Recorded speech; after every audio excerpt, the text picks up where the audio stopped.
The following, the following is a Trance Lucid conversation with Snoop Von Poop. What's up, Snoop? What up, Mr. Lies? How How are you, doing, buddy? brother? I'm good. I'm great, man. Really excited about this early morning conversation. Early morning. Well, it's afternoon where you're at, isn't it? It's morning for you. Yes, it is. This is all about you. So what'd you have for breakfast? Be honest. Would you shovel in your mouth? Jet fuel, Monster. Get the fuck out of here. You drink these? No, but because you told me before we started that I didn't smile and I seemed tired, so I figured I better have one. So this works? All right, you know what? We're about to find out. All right, you know what? Just for that, now you got to do a sponsor ad for your Monster. Put it up right in front of your chest so we can see it. No, I'm not doing shit for them. I'll promote Lux Bidet. Get your Lux Bidet. Go to luxbidet.com. Use promo code Snoop. Get yourself a discount. Awesome. And this episode is brought to you unofficially by Lucy Gum, nicotine gum. I got the 4 milligram pack. This is coffee flavored. It's actually pretty shit. But they have other ones. Mango's really good. I forgot to show the bidet. Boom. There we go. Mango's really good and peppermint. So hopefully I'll get them on as a sponsor. How many milligrams do you do? This is 4 milligrams. Last time with Vince, I did 8. But I'm standing. I have a standing desk there. Dude, I almost fainted. I had to go lay down and keep doing the podcast laying down. Do you think that was from talking to Vince or was it from the gum? It's a combination. It's a combination of the gayness and the nicotine. Right. So you know what? I'll have to try it with you. I'll do a second one with you and see if I still get faint. Well, I don't need you passing out on me. I haven't passed out yet. I don't need to be steering another podcast. Jeez.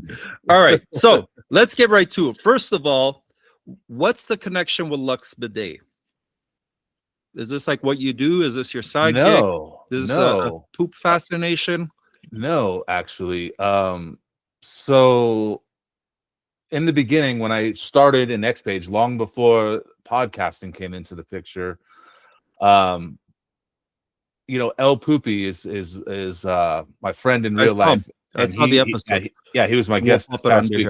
Yeah. And he joined Twitter and he was like, hey man, you should join, blah, blah, blah. And I had given him the name El Poopy already. So then I named myself Snoop Von Poop and started tweeting. We were just kind of just commenting and tweeting and Lux Bidet just sent me a message out of nowhere saying, hey, we want to send you a bidet and you can either give it away to one of your followers or you can keep it for yourself. And I was like, all right, cool, and like I gave them, fake names and all this stuff because I didn't know if they were legit, I didn't know anything about them. Mm-hmm. And well, it turned out to be legit. They sent me the bidet and I installed it. It's life-changing. If you don't already have a bidet, I highly recommend getting one. Not only have I cut my toilet paper usage down by about 2/3, it's just I've never felt so clean down there. I mean, it's just life-changing. You are preaching to the choir. So I spent 3 years teaching in South Korea. That's where I tried my first bidet, and they had everything from like heated. Also, the best one I found was the one I installed because there they have their showers sometimes as part of, they just have a drain in the bathroom and you shower, you can get the toilet wet, everything. It's actually good it's easy to keep things clean, but you need slippers to go in. So there I installed one that just went on the cold water, like some of these basic ones. Yeah. But that thing, the pressure was so strong that it would go right up and just clean probably a good inch inside, but it felt so fresh, so clean. Plus, you didn't even need coffee in the morning because the cold just kind of woke you up, kind of like your Monster. But so check this out. Like they sent me the one and I got it. And then when I got to 5,000 followers, I asked them, I said, hey, would you mind if I gave one away? And they were like, yeah, go right ahead. So I gave one away at 5,000, and then they allowed me to send one to my buddy up in Montreal who's battling long COVID. And then I was on another podcast with Chaz Stumbo from the Ear Mob podcast, and he did like a really great promotion for them. And so they allowed me to send him one. And then I started this podcast, and they allowed me to give even more away. So I've just been giving away bidets like crazy. And what's cool is they even have portable bidets. Yep, I had one of those portable. Yeah, they're great, man. You can use them to clean your teeth after too. I did a whole stream where we were giving one away, and I did a whole stream where I would always take a drink of water from it. But that's the thing. It gets so clean down there that, I mean, technically it all falls on it. But yeah. Anyway, that's pretty funny. Yeah. So that's how I got involved with them, man. Like I don't work for them. All right. In fact, so Ted actually got them to to set up to market them so I can actually get paid from them. But it's like, I don't know, it doesn't really fit what I do. Like if I had a website or something where I could put, like a banner up there, it'd be all right. But I don't have the time to be, trying to push bidets to make, $1 of a day. You know what I mean? I mean, it's affiliate marketing. So for all you that are looking to get a Lux bidet, just make sure you put / is it Snoop? Yeah, just use promo code Snoop and you get a discount. I don't see any money from it. Like I don't get anything from it, but you can get, I think it's 10% off or something like that. That covers the tax. Awesome. Nice. Yeah. So that explains the name. So going back to the name, so why Poop? Is it because you talk a lot of shit on Twitter? Well, so El Poopy came back from a trip to Puerto Rico, and he was like, he had this shirt like that said something about El Poppy. He's like, yeah, I want people to call me El Poppy. I was like, whatever, dude. It's more like El Poopy. Yeah. Okay. And then he became El Poopy, and he was like already talking shit on X, with like political shit. And then when he was begging me to join, I was like, well, fuck, I might as well come up with a poop name too. We became Snoop Von Poop. And then that started the Poo-Tang Clan. And then we've had other friends join, Pootie P, who's our friend in real life, and he joined the Poo-Tang Clan. And then I started this community, and there's like over 80 members in it now. It's pretty wild. It just reminds me of you ever see the movie where they're in high school, Micah Cera and Jonah Hill? Super bad, right? Yeah. When the kid is just drawing dicks, he's got this thing of drawing dicks. It just seems like you have a fascination with poop, but you don't want to admit it. No, it's gross. In fact, that's why I could never be gay, because there's poop involved. That's true. You know what? Let's touch on that for a sec, because I heard in prison, the last thing you want to do is fart, because people will be like, ooh. And the smell of it may turn some dudes on. Fun fact. So, question for you: do gay guys, do they get excited when they smell farts? Kind of like we get excited if we smell pussy. Let me message Vince and ask him. Yeah, you know what? That's a Vince question. That's a Vince question. He's probably talking to Maya right now. Probably. All right. So for those of you that don't know, Vince was on episode 7 of Trance Lucid Conversations. I'll put it under here, and you can catch up on all the fun, the hijinks. We had a great conversation, but I'm really, really excited to talk to you. Ted said something in one of you weren't on it, but I think he was on with Haywood, another one, the Pick Is In podcast. Haywood's a very cool dude. And he said, for some reason, he's also my friend in real life. I heard. Yeah. I'm sorry. So Ted said something really interesting. He said, what is it about you and Snoop that you guys seem to be able to build rapport with people really quick? Like, you guys meet like really big musicians. They fucking want to party with you, hang out with you. And I wrote a comment on it that you're just both butterfaces. That's why. So, well, I can't speak for Haywood, but for me, I've always grown up around big personalities. When I was in junior high, I became a ball boy for the Phoenix Suns. And so that kind of opened the door to celebrity for me, if you will. Yep. I was like, around the NBA players every other night. And then the All-Star game was in Phoenix that year. What? So I was a part of Barkley. Yeah. Barkley was here. But it was 1994 and 95. And how old were you? I was 14 and 15 years old. Nice. And did you have a full head of hair then? Fuck you. I'm just, dude, it's a fair question. You said anything goes. Yeah, you had a fro, didn't you? I did, but it was about a couple years later it started falling out. But yeah, so the All-Star game was there, and so I got to see all the entertainment that goes along with it. All the musicians that would come to perform at it, and just like the big event of it. And then after that, we moved to Las Vegas. And so I grew up around the entertainment industry, the strip shows, and every musician wanted to come to Vegas. And then I would hang out in the clubs, and, I'd be hanging out with, guys I would see on the MTV all the time. And, I just always grown up around him. And pause here for a sec. This is what I love. The dude can name drop like crazy. You haven't dropped a single name. I'm pulling them out of you, right?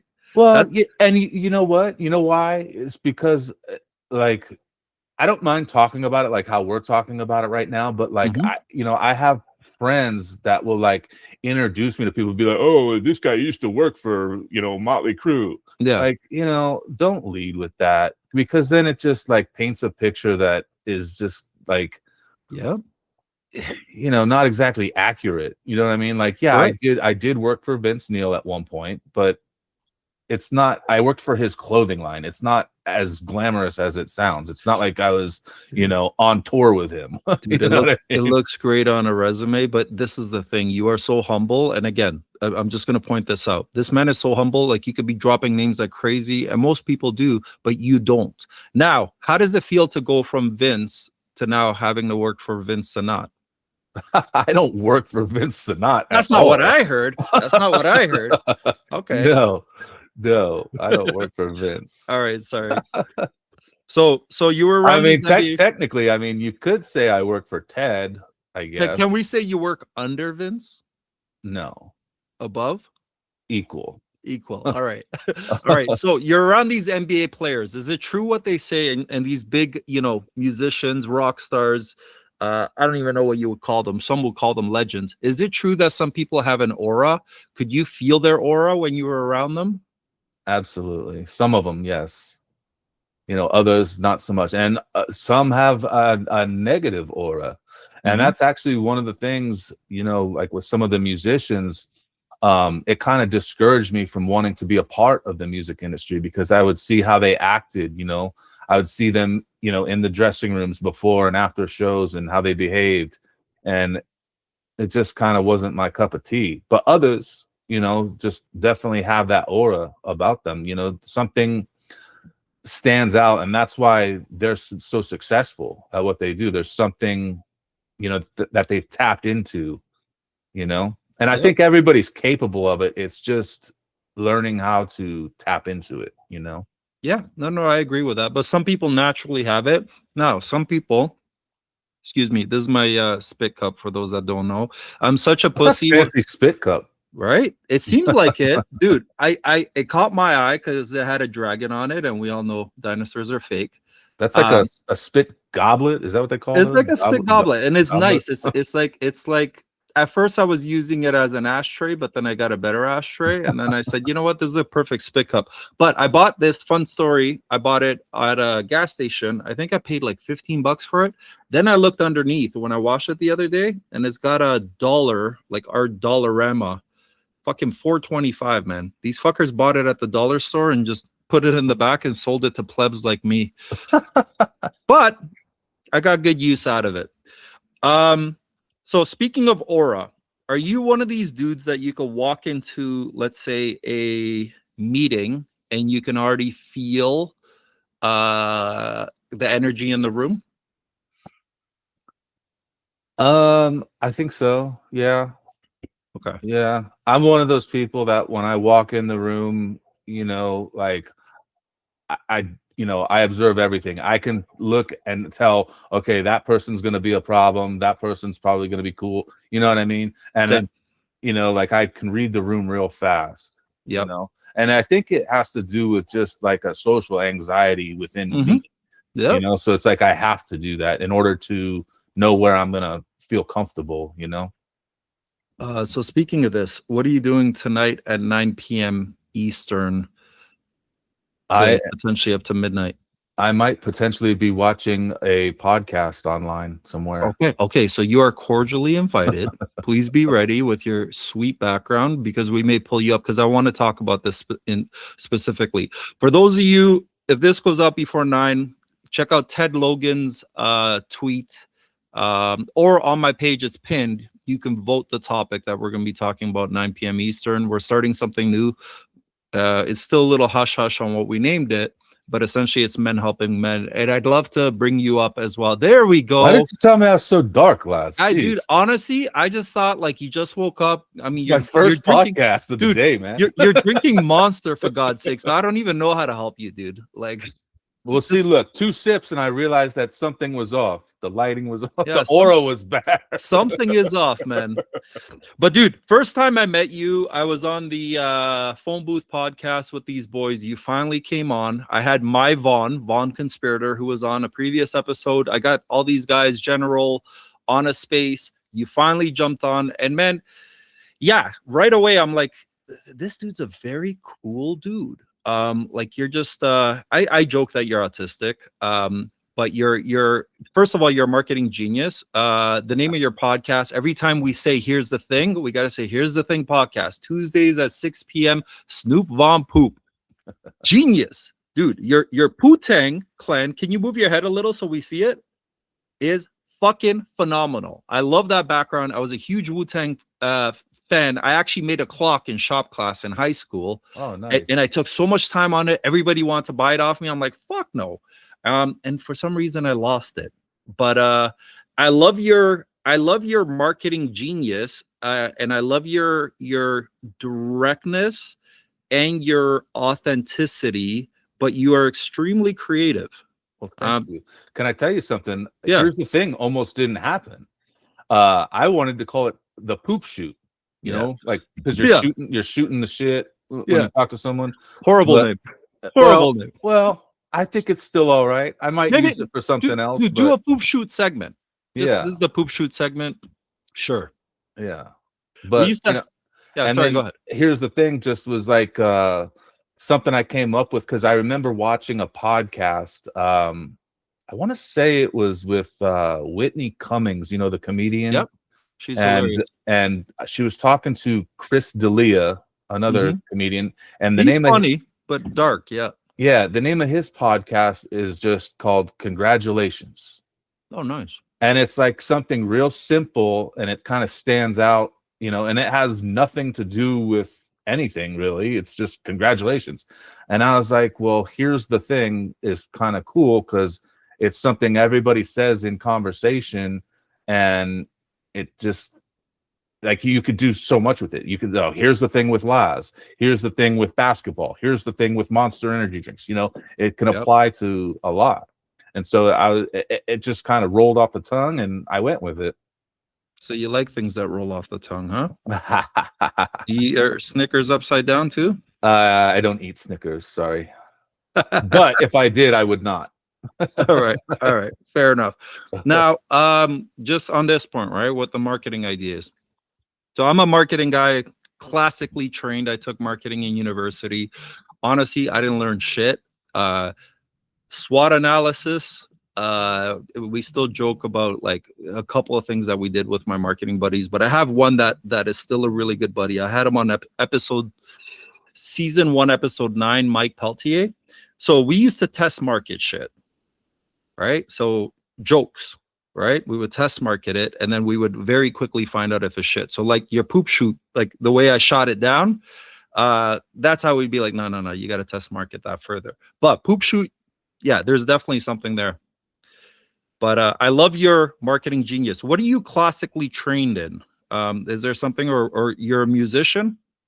I play the drums. I used to play the drums. I haven't played for a very long time. But yes, I grew up. I started actually on saxophone when I was real young. Sexy sax man. Yeah, and then I sang, you know, in the choir groups and whatnot. Nice. But it was before your balls dropped. Yeah. And then I took a marketing class in high school, but that's probably about the extent of my marketing. Did you like it? I loved it. It was one of my favorite classes, although I don't really remember what they taught us in it. You know what I mean? It's just kind of, I don't know. I remember things like, you know, how to present things like, and this came in handy when helping build websites, is like, you know, presenting how you want to present things to make it appealing to people. Yep. You know, such as like using a light background versus a dark background and what that can represent and this and that, and you know, using different colors and where to use them, you know, stuff like that. You said this and that. Check out this and that. Oh, hey, Josh and Zach. They are going to be guests on my podcast. I'm talking to them on Sunday. Awesome. And I'm talking to Josh for the new year too. Yeah, dude, we did their podcast a few weeks ago. Those guys are great, man. I can't wait to talk to them. Yeah, dude, like very, very. Speaking of authenticity, just cool dudes. I never met Zach, but I've been on some spaces, some of Josh's spaces, and he came into the FE space as well. And yeah, I like the sound of his jib, if that makes sense. Yeah. But dude, I love your marketing. I'm going to talk to you a little bit later because there's some stuff that I want to do for kids specifically. So if you're interested, are you allowed to work with kids? Are you allowed to go around schools?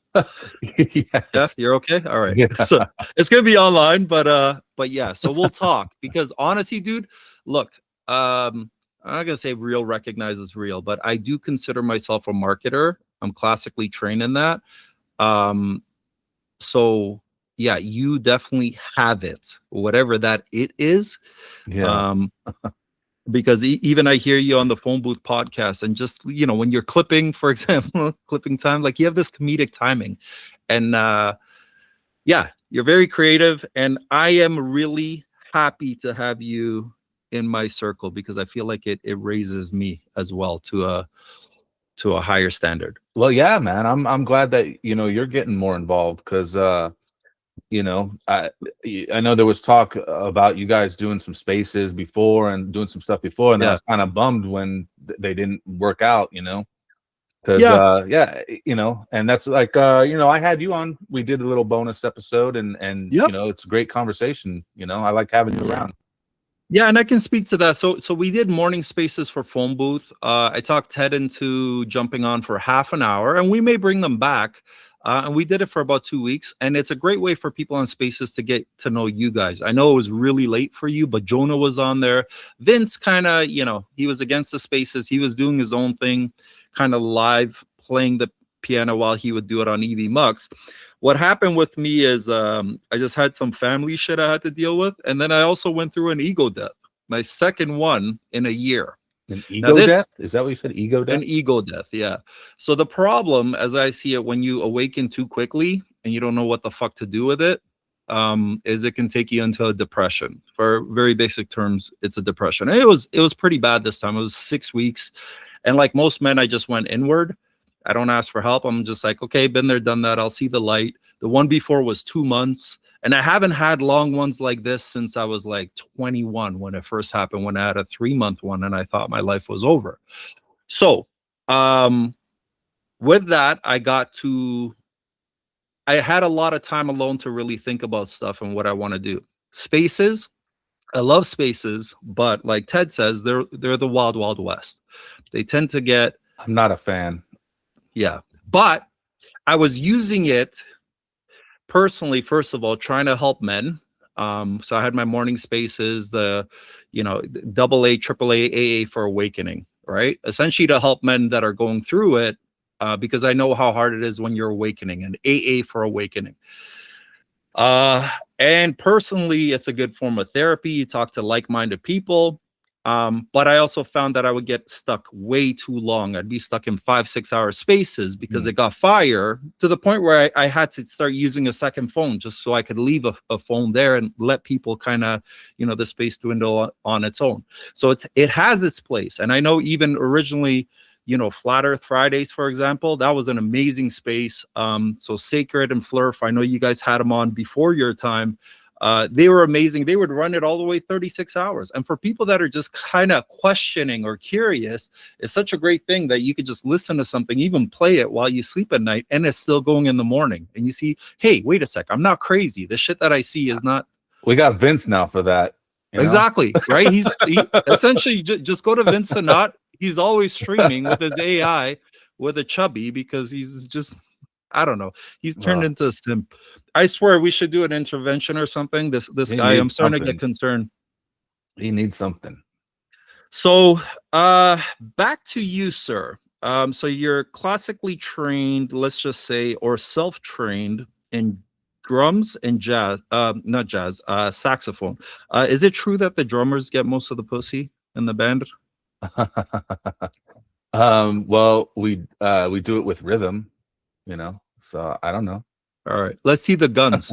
Do you still have the guns from the drums? All the drummers are all fucking jacked. Like I said, I haven't played in quite some time. You know what? Just grab another sip of your Monster. I'm disappointed. You know, we got to get you playing the drums again. Dude, you could technically be playing the fucking drums on these lives. It's like even just a little when somebody says the Fozzy joke. I have three drum kits and they're all in storage up in Vegas. Well, do me a favor. I'll do a trade-off. You take out one drum kit, something small, make it work, and I'll do something in return. I was actually thinking about it because on my Facebook page, I keep getting pop-ups for people selling electronic drums around me, like on Marketplace. Yep. There's a bunch of them around here. I was like, holy shit, maybe I should get one. Yep. But my little, he's a big now. I call him Weak Sauce. He'll probably be on tonight. He started drumming, I think, at like 16. He's got one of those silent ones as well, the digital ones. You have kids that old? Oh. No, he's my little brother from Big Brothers. And now he's 20, 21, 22. I lose track, but he's just about to graduate in business. Little brother, big brother, like the Big Brothers, program? Big Sisters. Yeah. So I kind of hit so I'm in marketing, sales, and I was working at Dell Computers at the time. My password was literally disengaged because I was just fucking disengaged. I was like, you ever see the movie Office Space? Love it. Michael Bolton. I literally had him as my background for Twitter when I first started Twitter because I had to run Twitter. I was just overworked. Now, I met a lot of great people, learned a ton, but I was like, man, I fucking hate this shit. And I almost went back to teaching. So then I spoke to one of my bosses and he says, why don't you try Big Brothers? So I'll call him out here, Shane Cameron. I'm trying to get him on here. He told me when he did Big Brothers, he had such a great time. So I'm like, yeah, you know what? Let me try it out. So by having this 8-year-old, because he was 8 when I met him, and I'd have to meet him, not have to, but I would try to meet him once a week or every other week. It completely took care of that creative aspect. And as much as I'll say this, Big Brothers, I would love to have you guys as a sponsor. The problem with Big Brothers, Big Sisters is most of the people that go are women. So Big Sisters, they got covered. Big Brothers, it's hard for them to get men because men tend to think, this kid doesn't have a father, and all of a sudden I got to be a father figure, and what if I can't be there for him, and all this. It's all bullshit. Honestly, they have the best training. It's like a full, I don't know, hours. I think everybody should have to do the Big Brothers training before even having a child. The beauty of having a little is you don't have to teach them shit. You just got to teach them how to be a man. So I would take my little guy, bring him to my basketball games, bring him in the change room, be like, look, you're going to see some shit. You're going to hear some shit. Guys swearing, you need to know this, but don't use it. So he got to meet all my teammates. He would call them all uncle. I would teach him chess.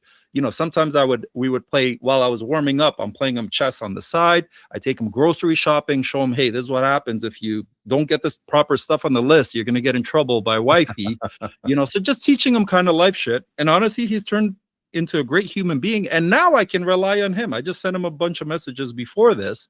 Anytime I need something, he's a brother for life. So I highly recommend this to anybody. Big Brothers, Big Sisters, check the local one. And you don't have to be a good person. In fact, it helps if you're a piece of shit because you show them what not to do. That's what you can say. Look, I made lots of mistakes and you can learn from that. So I don't consider myself a good human being. I just try to do right, when given the opportunity. Well, that's kind of like, what my mother did because I never had a father growing up. I mean, I had one. He just wasn't there. And so that's when she contacted the Phoenix Suns and got me involved with them. And then I had 2 former Suns players, I'll name drop right here, Neil Walk and Connie Hawkins. They became like father figures to me. Johnny Hawkins? Yeah. Ooh, Neil Hawk, I don't know. Neil Walk. Neil Walk. Okay. He was University of Florida. He was the famous coin flip with him and Lou Alcindor, who became Kareem Abdul-Jabbar. Yeah.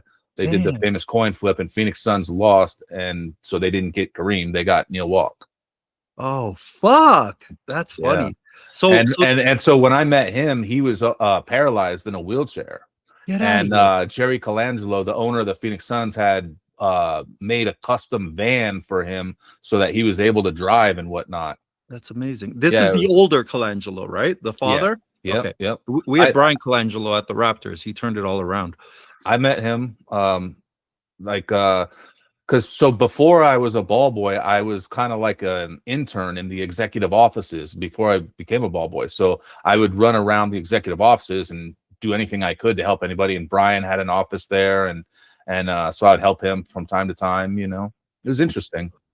So it was a great experience. You know, that was kind of like my Big Brother program. You know, and this is something I tell my little guy all the time. All you need is one. You just need one person that believes in you, that takes you under their wing, and it can make all the difference. Sometimes even perfect strangers, just saying the right thing can lead. You know, so that's why I like kindness. Dave Chappelle had a thing about it. I'll pop it under here about that kindness is a currency, and we need to get back to that kindness currency. Now, I'm not talking about nice. Fuck nice, right? Nice guys finish last. The rabbit's nice. The rabbit gets fucked. Kind isn't always nice. It isn't. Sometimes you got to be kind to yourself, and sometimes you got to be kind to people that, quite frankly, don't deserve it. But if you have enough empathy where you're like, you know what, this person's probably going through it, you can still lead with kindness, with firm boundaries, and do the right thing instead of fucking ruining their days. But that's awesome that you had that. So what did these guys do in particular? So he was in a wheelchair at the time. Did you ride on his, did you sit on his lap and he took you around? No. Why do you go gay more than Vince does sometimes? I know. It's just for fun, dude, because it loosens people up. Honestly, that's why. No, but I'll tone down the gay. Hold on. Let me. There you go. If you could just mute it, that would be better. All right. You know, so it started just by going to lunch with them. And I remember we would go to the Copper Club restaurant, which was at the America West Arena where the Suns play. Now it's called something else now. They just changed it again. It was Footprint Center. They just changed it again. But and they had this really super nice restaurant called the Copper Club. And I went to lunch with them, and then they made me call them every day from that point. You know, my mother was worried about me joining gangs and whatnot because I lived like in a pretty rough area where there was a bunch of gangs and whatnot. But I would have never joined a gang. She was really had nothing to worry about, but she was worried nonetheless. Yeah. And so I started, like, I would have to call them every day. And then after the school year was over, I started going down to the arena every day. And that's when I would be around the offices every day. And it was working a lot in the community relations department. Like I helped like design and write some of like the media guides, which like they give out to all the press before the year. You know, they have these books that have like all the player stats and history and whatnot.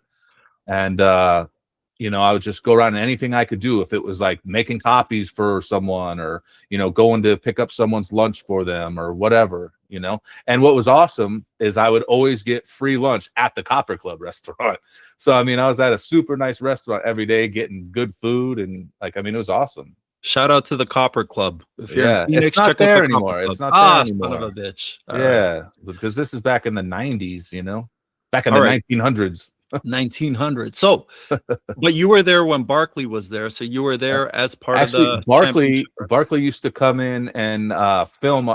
We had our own ball boy basketball league. And I was on the all rookie team. Barkley used to come in and film the games for us. Get out of here. Yeah, that's awesome. Cool. Yeah. Okay, so stand up dude, you got a good vibe from him. Yeah. How long?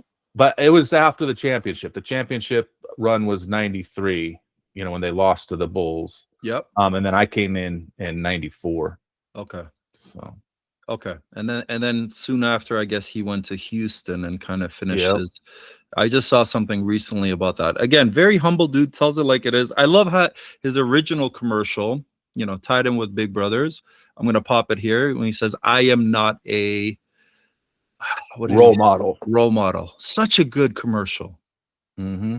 You know, and it's like, yeah, don't look up to these athletes, don't look up to these entertainers as your role model. In fact, there's a saying, be careful, do not meet your heroes. Have you ever had one of those experiences? Yeah, like I was just saying a few minutes ago. You know, I'm not going to name names, but you know, just some of the rock musicians that I met was just like, ugh. And it still happens to this day. Like there's certain musicians that I've become friends with over the years. You know, they give me their phone numbers and you know, we're buddies, and social media has driven us apart because of stupid politics. Yeah. You know, like I had one guy who's like, well, if you support Trump, I can't be your friend anymore. I'm like, what the fuck? Yeah, it's so stupid, you know. Yeah. But and then you just, like I said, you know, you see some of their bad behaviors, and it's just like, ugh, you know, and that's why I kind of had to get away from wanting to pursue something in the music industry, is just because I just got disgusted with some of it, you know. So question for you. How long were you with the Suns? And during this time, this is a little personal, you don't have to answer if you don't want to. Were you kicking back to your mom? Were you taking care of your mom too as a result of this experience? Because clearly you were making some money, right? No, we didn't get paid at all. No, it was all free. Yeah, it was volunteer work. Dude, that's awesome. So how long did you do it for? It was about 1.5 years. Nice. 1.5 years, and well, if you include the you know, the time in the offices, almost 2 years. But so like I live pretty far from the arena, so it was like I would get out of school and I would have to take the bus from my school to all the way to downtown, you know, which was a long ass drive. Luckily, at that time, my aunt was a I forget, what do you call them, like a, not a custodian, but like a chaperone for the arena. So she would seat people, you know, wherever they seat at the arena. She didn't work for the Suns, but she worked for the arena. So she worked during that time, so I was able to get rides home from my aunt at night after the game. So it just kind of worked out pretty good. Nice. So there, as far as kicking back to moms, there was really none of that because we didn't get paid, but we did get, you know, they would give us shoes and they would give us you know, uniforms and hats and all kinds of stuff. We got tickets to the games. Like I used to get all access passes to like the arena football team that we had, Arizona Rattlers. They're still a team, and there was a like an arena soccer team too back then. And I had a badge. I could just go right into the locker rooms for those, and you know, it was awesome. Nice. So there's a lot of perks and benefits, but you know, no money.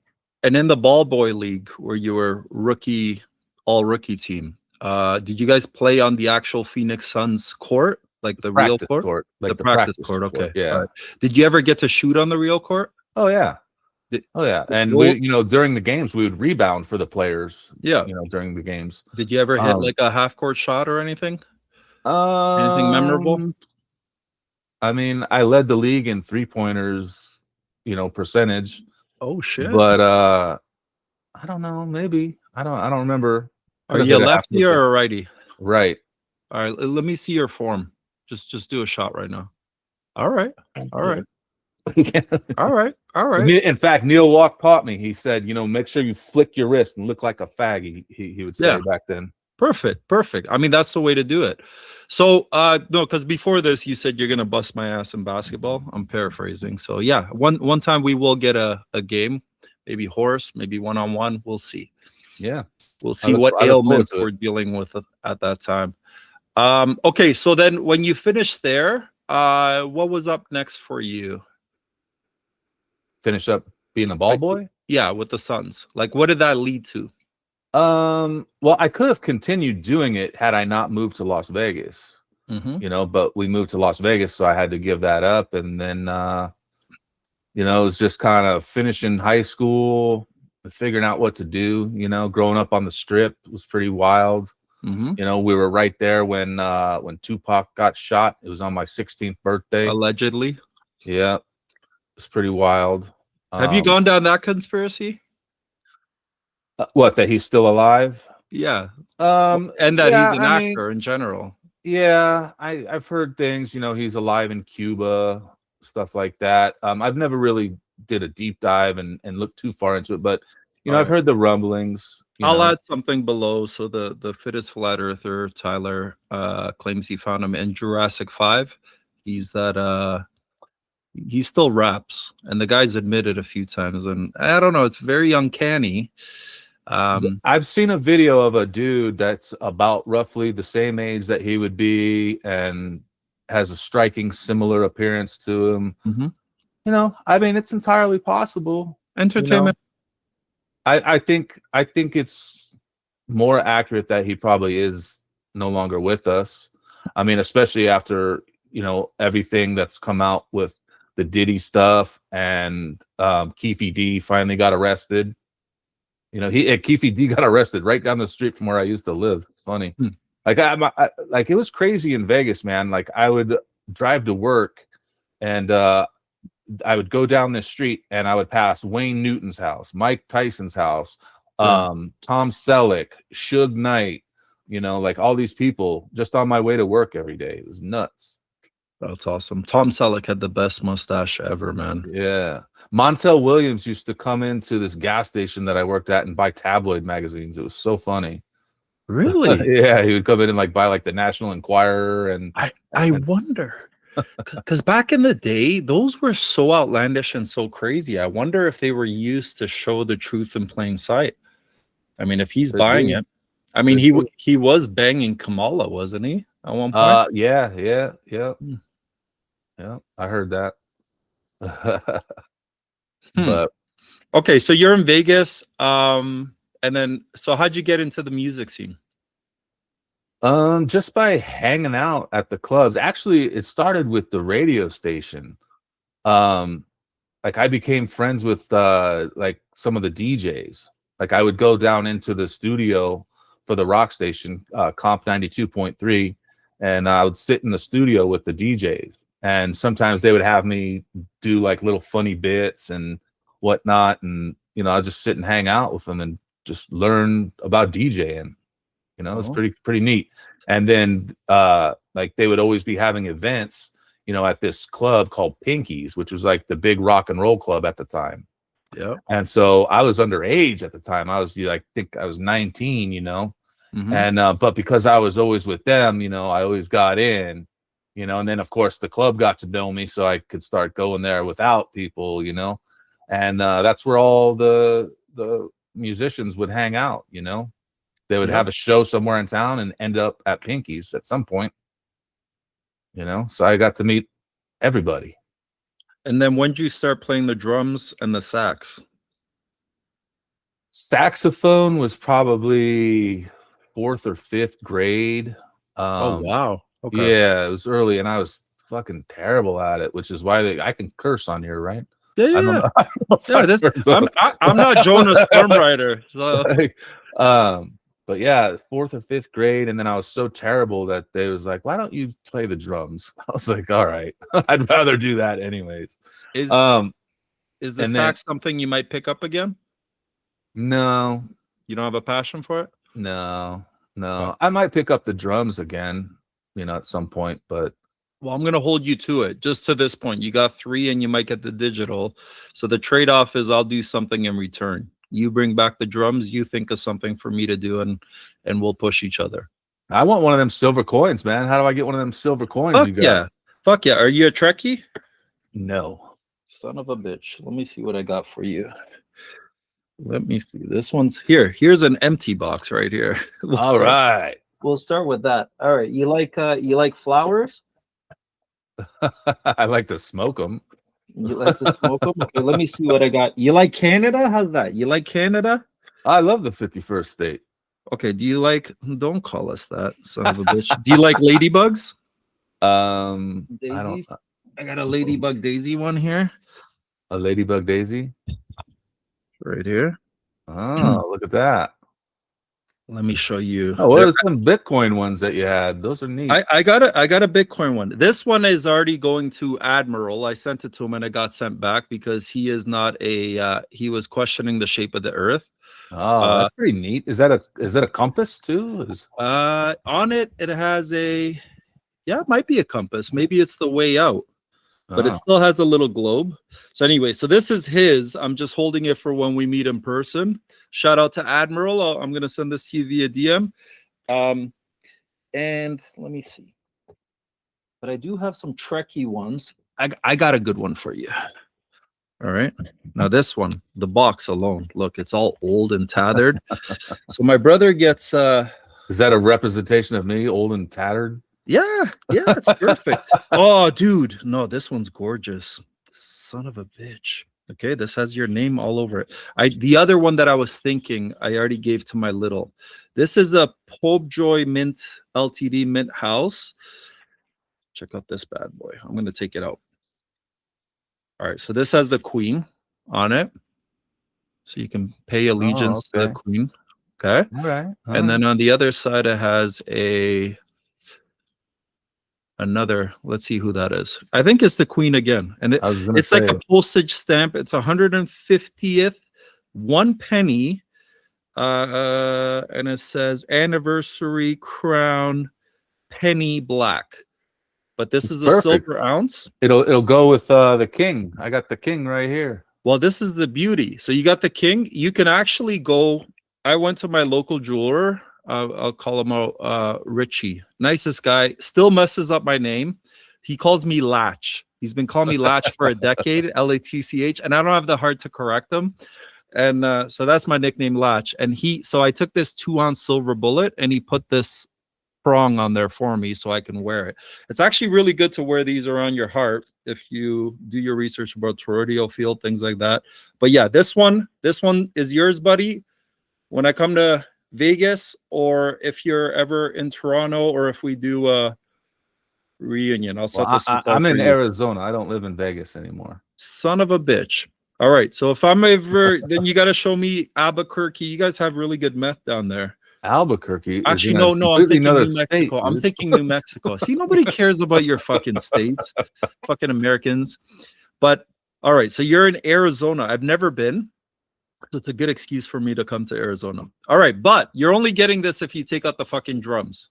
Start drumming again, figure out something, incorporate it into Here's the Thing podcast, Tuesdays at 6, or even on your lives with Phone Booth. Because yeah, dude, you have a lot of talent, I'm assuming. So let's bring that shit out. So what we do, baby, bring shit out. All right, so speaking of silver, do you mind if I do a quick plug for my sponsor? Go for it. It's your show. CanAmBullion.com. My boy Mike Piccioni, michaelpiccioni.com. Go to CanAmBullion.com for all of your silver precious metals needs. If you're looking to invest more than 5-10K, you can actually set a meeting with him. He'll tell you exactly how to do it, including I don't know what you guys have. You guys some 401k bullshit down there. We have TFSAs here in Canada, but there's even a way to hold physical silver in that as an investment. So talk to Mike, check out canambullion.com. They'll ship right to your house, nice and discreet, and you can get anything under the sun, including like 100 ounce bars and even massive stuff. So it's a great way to grow your wealth in ounces. Let's just say that, in physical hard assets. All right, back to you. I'm gonna have to talk to Ted about my 401k plan. This is bullshit. I know, right? What is Ted paying you in right now? Well, he doesn't pay me. And poop, bastard. Well, eventually, that's the plan, right? Is to get you guys to the point where you can do this completely. Well, time. I mean, any monies that come in go right back into the cast for all of us. That's what it is, right? It costs money to produce podcasts. That's what people don't realize. They think, oh, you just make a video and put it up. No, that's not how it goes. No, this shit is hard. Like even just being camera facing, it takes a lot of practice. And it takes a lot of there's days that you just don't want to go on camera, but you have to. Like you're not feeling well, but guess what? You gotta get through it somehow. Yeah, and it's like now it's like 3, 4, 5 days a week sometimes. So well, it takes some getting used to. It's a good problem to have. Yeah, right. Not the worst problem. It's good these guys push you. You started and how many episodes do you have now? And Here's the Thing podcast. I think this past week was episode 21. I want to say, but it's there's other episodes recorded, that were recorded for bonus content, stuff like that. So the one we did. Yeah, so the number's higher than it really is. Then if you add in all the live streams and then however many times I've been on phone booth. And I mean, we're probably getting close to, I don't know, are we getting close to 75 or 100? I don't know. And where are you looking? Like, what are your goals with it? Do you have like a 1 year, 3 year, 5 year plan? No, not really. I mean, to be quite honest, it wasn't even really a plan to start a podcast. I did a couple of podcasts, and one of them was with Ted, and it was just weird timing. Like when I did my episode with them, the first episode, the other guys had kind of bailed on Ted, the former co-hosts, and so like I recorded, and then Vince recorded, I believe, the week following my episode, and both of us at the same time had hit Ted up and said, hey, if you need a co-host, and then it just kind of grew from there. I wasn't really planning on having a podcast, but here we are. Okay. And do you play the guitar at all? I play the guitar terribly, but I enjoy it. It's fun. Okay. So the reason I ask is, in terms of your 1 year, 3 year, 5, everybody way overestimates what they can do in 1 year, but they way underestimate what they can do in 3. So part of what I do is I do marketing. So this is my marketing side, and I do personal coaching. So for you, I would like to help you marketing free of charge, or if you want to trade off, I would love your drum skills. Maybe give my little guy, he's 10 years old, drum lessons. I'll get him like one of these digital kits. I don't. And I can do marketing for you. From me, man. I could probably set him up with some drum. Bro, I haven't picked up sticks in 15 years. So, I have to get like riding a bike. Up. Yeah, it's like riding a bike. It's just basics. He's never even touched drums. But anyway, I'm happy to trade off time to kind of help you ideate and, bring minds together and look at what else you could do. For example, Lux, at a very basic level, they should be your sponsor and paying you on a regular for mentioning them. So that's the kind of stuff I'll be talking to you. And Lux, yep, I'm the guy that fucked it up for you. You're getting free advertising from this dude that's gonna make it massive. Well, they're already a massive company. I mean, I know they are. They sell millions of bidets. It's wild. And Toto's out there too. And for sure, Lux doesn't have Toto's market share. So, this is how you do it, through the right podcasts. So anyway, we'll talk about that. Sure. Awesome. Okay, what about a lady in your life? Are you married? No. No? Do you ever plan on getting married? No. What about kids?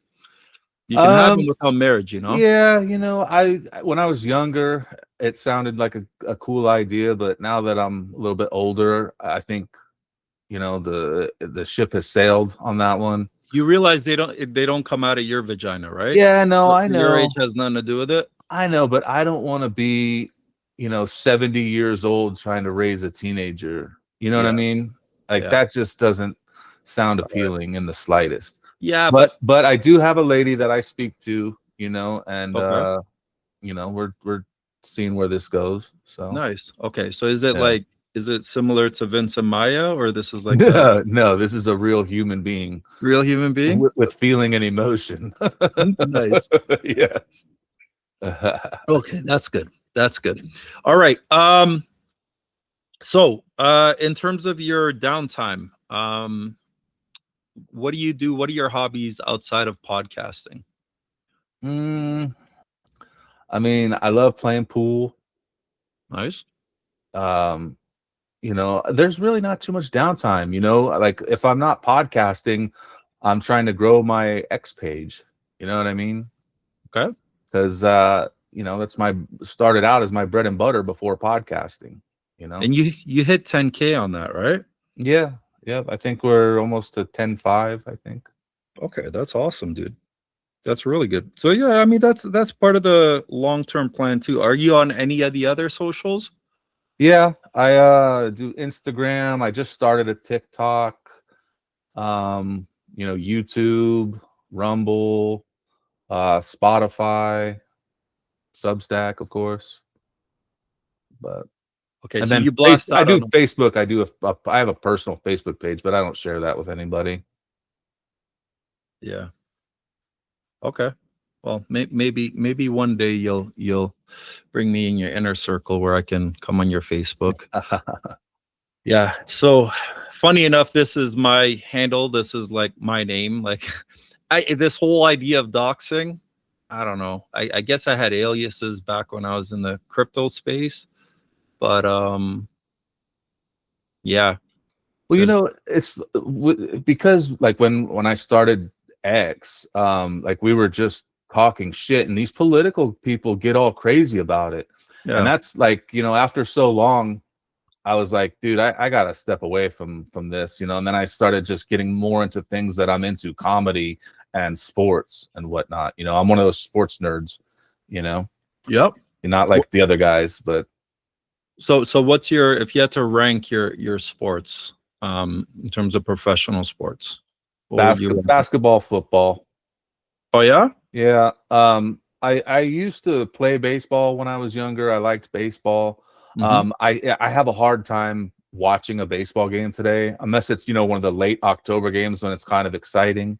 Yep. But I can't watch baseball too much anymore. And as a Cubs fan, it's been brutal, for the last 120 years. Well, dude, I mean, with the Jays, they were in the World Series. I didn't catch a single game. It's funny because I was talking to Meyer during the World Series, and he was like, "I'm rooting for the Dodgers." I was like, "Oh, all right."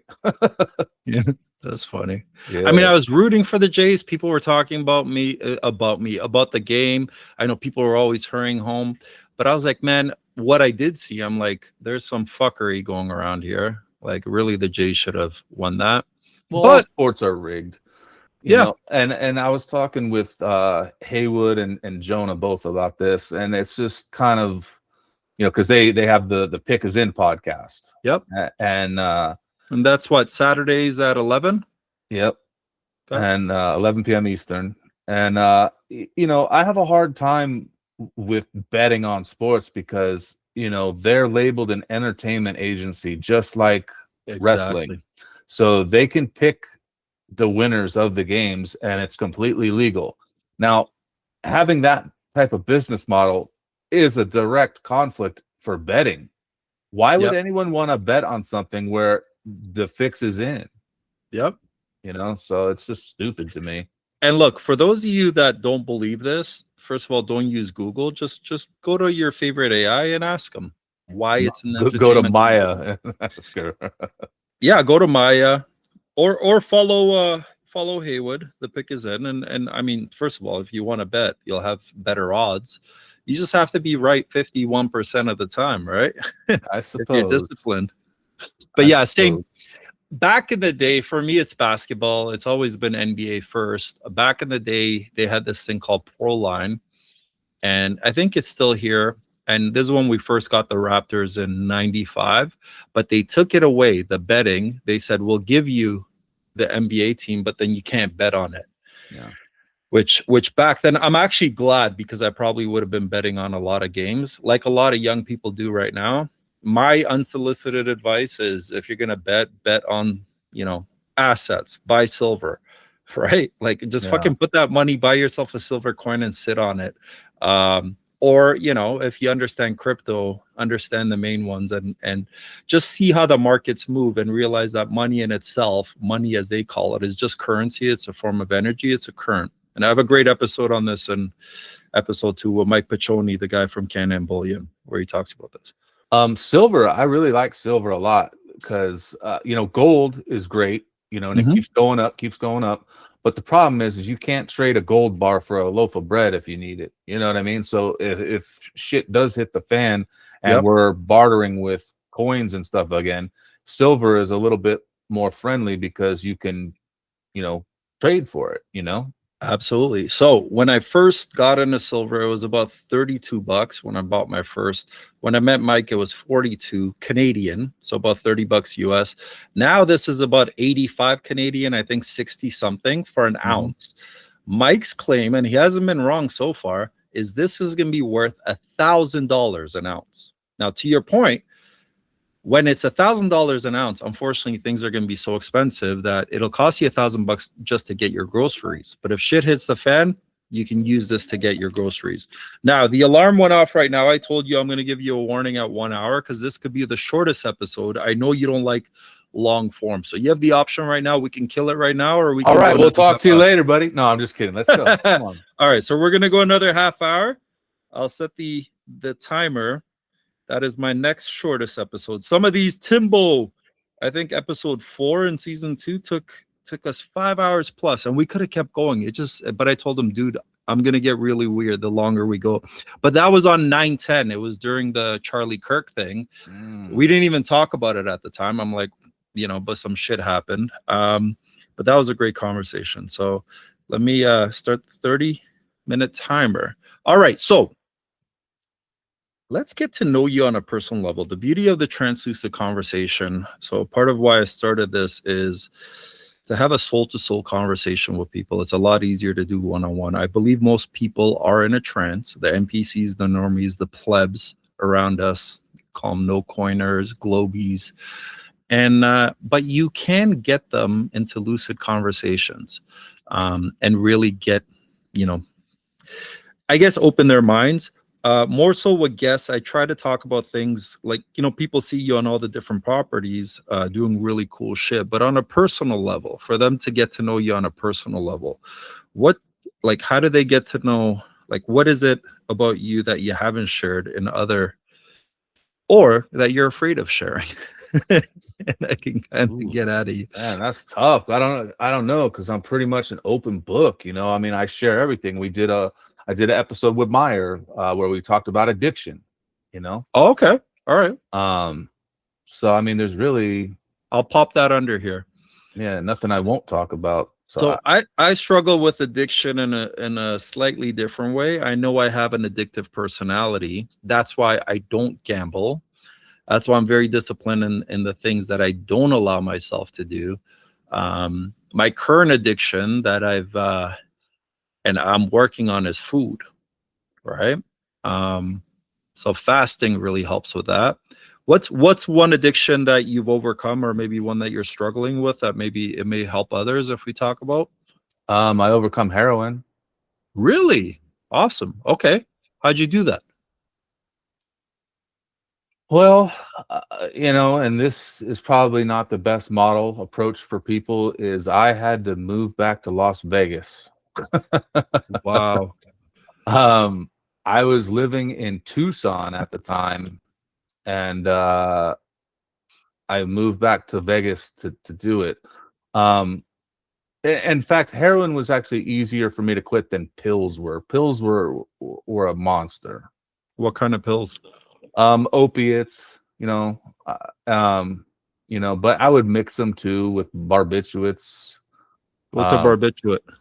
Like Valium, Xanax, stuff like that. Was this like uppers and downers? Yeah, I mean, most people would put them as a downer, but like with opiates, like Percocets and stuff like that, they always picked me up. There was always more of an upper for me. Mm-hmm. And then that led into heroin, because they're on the same level. So it's like I would smoke heroin to bring me up so I could function. So what's the difference between heroin and cocaine? A lot. Different plant. Okay. Cocaine, in fact, none of this stuff is actually bad on a level, like if it's used properly, like with like cocaine. Like if you just chew on the coca leaves, in it and of itself is probably not too bad of a thing. Okay. When you make things like these illegal, then people are committing crimes to get something to help them. It all used to be legal at one point.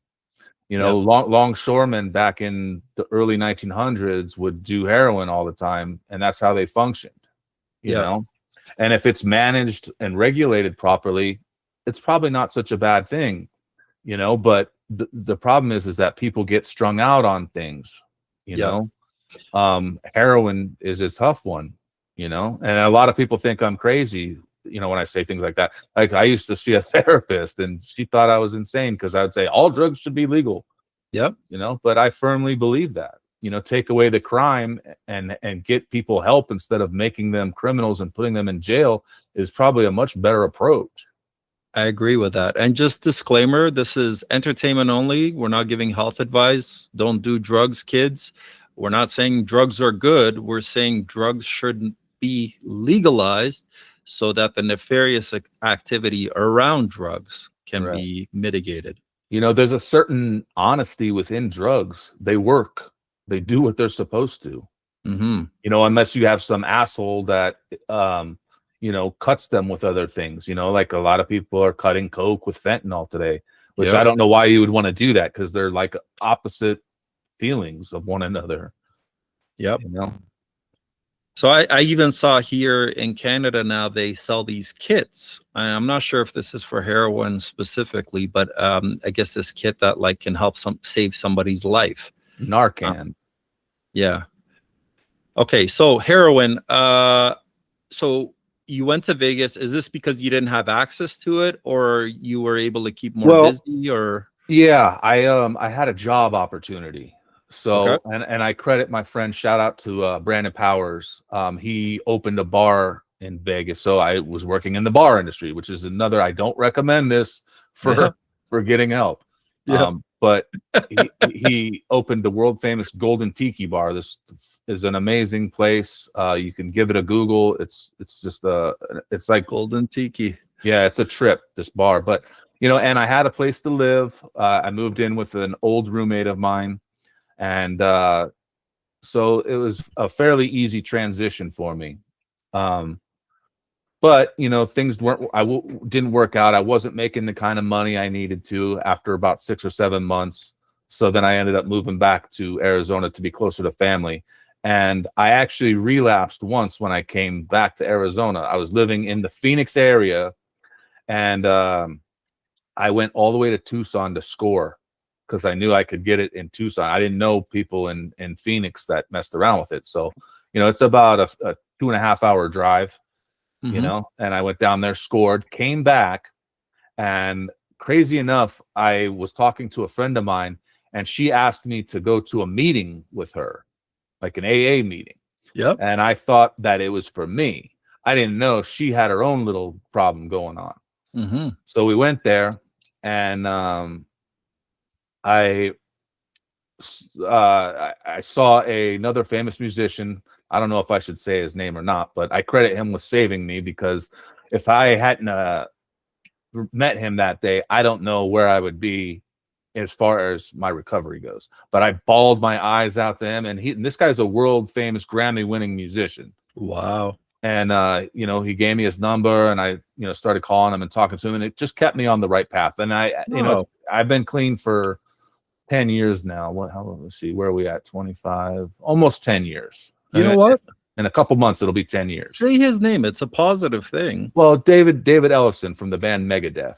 Amazing. Yeah. And I've been thinking about approaching him and having him on my podcast to talk about addiction. He works with the program called Road Recovery for musicians that are on tour constantly. And so that's a pretty cool program that he does. But so I'll tell you what, man. Sounds like an amazing dude. What would you say to him? Just look right in the camera, say it, and you can clip it and send this to him to get him on your podcast. Thanks, man. You saved my life. Come on my podcast and talk to me. I don't know, man. I don't know. I'd have to think about the approach, I think it's as simple as that, buddy. It is. It is. And that's a thing that everybody should realize, is that keep it simple. Simple is usually the best approach. If you make it too complex, then you're losing something, I feel like. You know what I mean? Yep. I've often wanted to go to an AA meeting. I think I struggled with alcohol, and we'll get back to the heroin because I want to hear more about it. I think I was self-medicating probably since I started drinking heavily, which was pretty much every day in university. And then 3 more years in South Korea, we were just partying every night. You still drink today, right? Do you still drink? I will, so it's more purposeful. Like, for example, if I drink Grey Goose. I have all sorts of other things that it affects. Like, it affects my body. I have swelling in my, I have this condition, chronic inflammatory response syndrome. So certain sugars, like if I just have a little bit of ketchup sneak in, all of a sudden, like, my foot will get swollen, or my knee or my pinky. So same thing with the wrong alcohol. So if I drink, for example, I drink Grey Goose, something that's triple distilled, and then I know how to mix it and just the right amount where it's, I can have a buzz, but like I don't get smashed anymore. Sometimes, like maybe I got a wedding I got to go to in January, and I said to wifey, yeah, I'm getting drunk there. Like, she'll drive, but it'll be purposeful. I stick to like Coors Light, the light stuff. But yeah, I have no business drinking with the shit that I deal with, including depression, right? It is a depressant. But I've always wanted to go to an AA meeting, more so just to, because I have this ability to have, I just feel like people are, okay, I'll speak for myself. There's sometimes you want to escape your reality, and because of that, you might be chasing highs. And when I was younger, I was chasing highs a lot. So I do understand my addictive personality in that, and trying to get a lot done with that. But with the crash, it's just not worth it. I think the best way to put it is like playing with the dragon's tail. Once you get older and wiser, you realize, man, like, and especially you have responsibilities, like it's just not worth it. But I've always wanted to go to an AA meeting, and I really like what it's about. The poem, yesterday, today, tomorrow, the serenity prayer is my favorite prayer. And I think that there's a spiritual aspect of AA that most people don't realize. Not so much religious, but, believing in a higher power.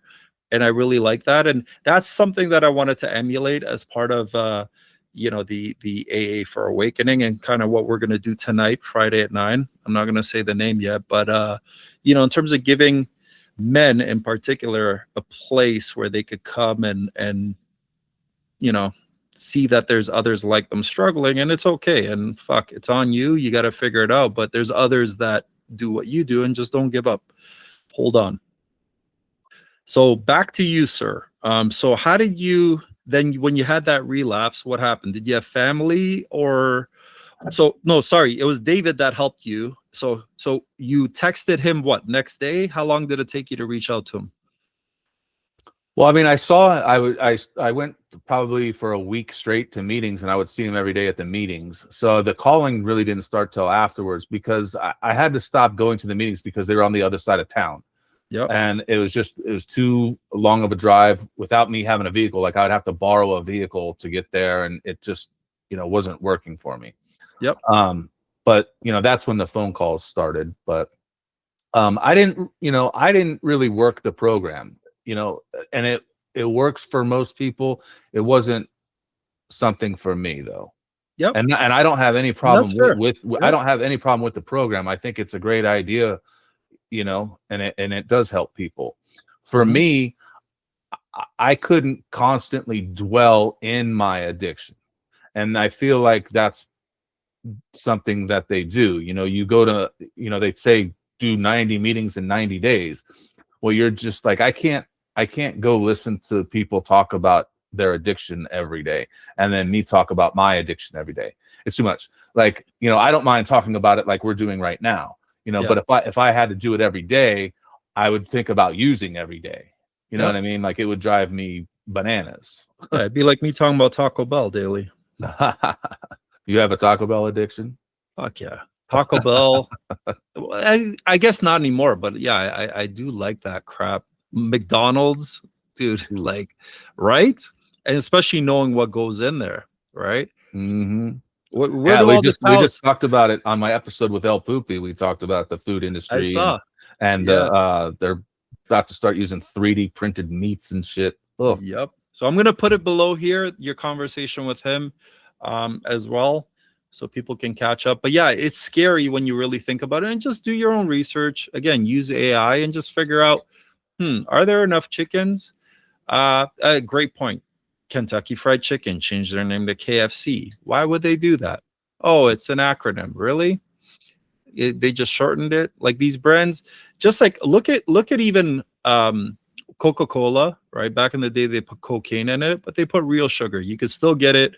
You could get kosher Coca-Cola over the holidays.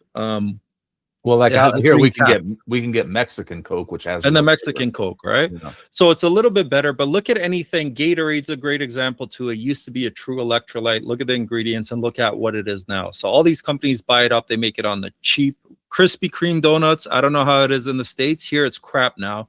All of a sudden they started to turn it into, more places have it and they get it shipped in, but there's a different taste to the film. So it's just, they add all these fucking cheap ingredients and they, you know, they maintain the brand. And understanding marketing, it's all about the brand.